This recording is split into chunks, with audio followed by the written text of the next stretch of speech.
ఓ హనుమంతా అంజనీసుతా సద్గుణవంతా శ్రీరామదూత. జై గురుదత్త. హనుమంతుడు సీతాదేవి జాడ తెలుసుకొని ఆమెను మాట్లాడించి సమాధానపరిచి వచ్చాడు. తాను వచ్చినటువంటి కార్యం పూర్తి అయిందని సంతోషించి ఇక లంకా సైన్యం యొక్క వివరాలు తెలుసుకోవాలని ఒక్కపారి ఆ రావణ దర్బార్ని నేను చూడాలా అనుకున్నాడట. వాడు ఎట్లుంటాడో చూడాలా అని. మొదట రావణ్ణి కలవాలంటే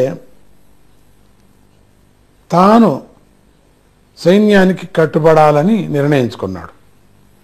పట్టుబడాలని, వాళ్ళు పట్టుకోవాలని అనుకున్నాడు. అందుకోసం ఏం చేస్తే మంచిది అని యోచన చేసి అశోకవనాన్ని నాశనం చేయటం మొదలుపెట్టాడు. ఈ వార్త రావణుడి అంతవరకు వెళ్ళిపోయింది, ఆయన వరకు వెళ్ళిపోయింది. అప్పుడు రావణుడు ప్రహస్తుడి కొడుకైనటువంటి జంబుమాలిని సైన్యంతో సహా హనుమంతుడి మీదకి పంపాడు. ఆ సమయంలో హనుమంతుడు అక్కడికి దగ్గరలో ఉన్నటువంటి ఒక రాక్షస దేవాలయాన్ని పూర్తిగా ధ్వంసం చేసేశాడు. అంతలో అక్కడికి వచ్చినటువంటి రావణ సైన్యాన్ని చూసి ఆలయానికి ఉన్న స్తంభాన్ని పీకి దాంతో వాళ్ళంతా కొట్టి కొట్టి కొట్టి కొట్టి చంపేశాడు. తర్వాత రావణుడు 7 మంత్రి కొడుకుల్ని, 5 సేనాపతుల్ని, రావణుడి కుమారుడైనటువంటి అక్షురుణ్ణి సేనా సమేతంగా పంపాడు. హనుమంతుడు వాళ్ళని కూడా సంహరించేశాడు. ఈ విషయం తెలిసినటువంటి రావణాసురుడు చాలా ఆశ్చర్యపడ్డాడు. తనకు సమానుడైనటువంటి మరో కొడుకు ఇంద్రజిత్తును యుద్ధానికి పంపాడు. అక్కడ జరిగిన యుద్ధంలో ఇంద్రజిత్తు అనేక అస్త్రాలు ప్రయోగించి లాభం లేక చివరికి బ్రహ్మాస్త్రం ఉపయోగించేశాడు. ఇక లాభం లేదు, వీడిని కట్టలేము, వచ్చిన వాళ్ళంతా ఇట్లా నరికేస్తున్నాడు, కానీ బ్రహ్మాస్త్రంతో కట్టేశారు. హనుమంతుడి మీద బ్రహ్మాస్త్రం పనిచేయదని బ్రహ్మవరం ఉన్నప్పటికీ బ్రహ్మదేవుడి మీద గౌరవం వల్ల ఆ అస్త్రానికి బద్ధుడై పడిపోయాడు. రెండవది, హనుమంతుడికి ఇంకా లోపల ఇంకోటి ఉండింది, రావణాసురుని చూడాలా అని. అప్పుడు హనుమంతుడు కింద పడిపోయాడు.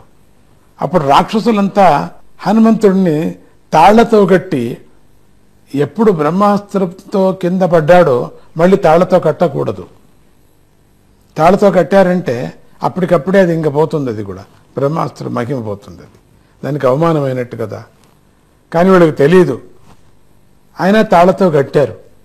కట్టినప్పటికి కూడా అట్లనే ఏదో కట్టించుకున్నట్టుగా నటన మాడుతూ రావణ సభకు తీసుకువెళ్ళారు. హనుమంతుడు కావాలని లొంగిపోయింది. హనుమంతుడు ఎందుకంటే రావణ్ణి కలవటం కోసమే ఆ దర్బార్ని చూడాలా అని, ఆ అలంకారాలని చూడాలా అనిపించిందట.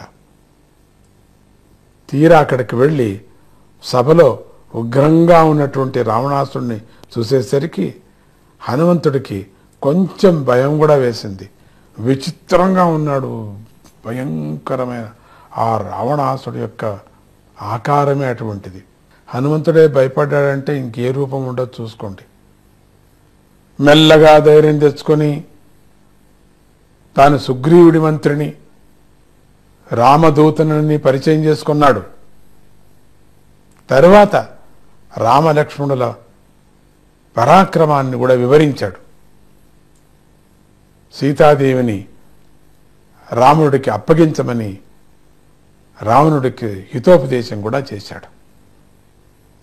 ఈ మాటలు విన్న రావణుడికి ఒళ్ళు మండిపోయి హనుమంతుణ్ణి చంపమని ఆజ్ఞాపించాడు.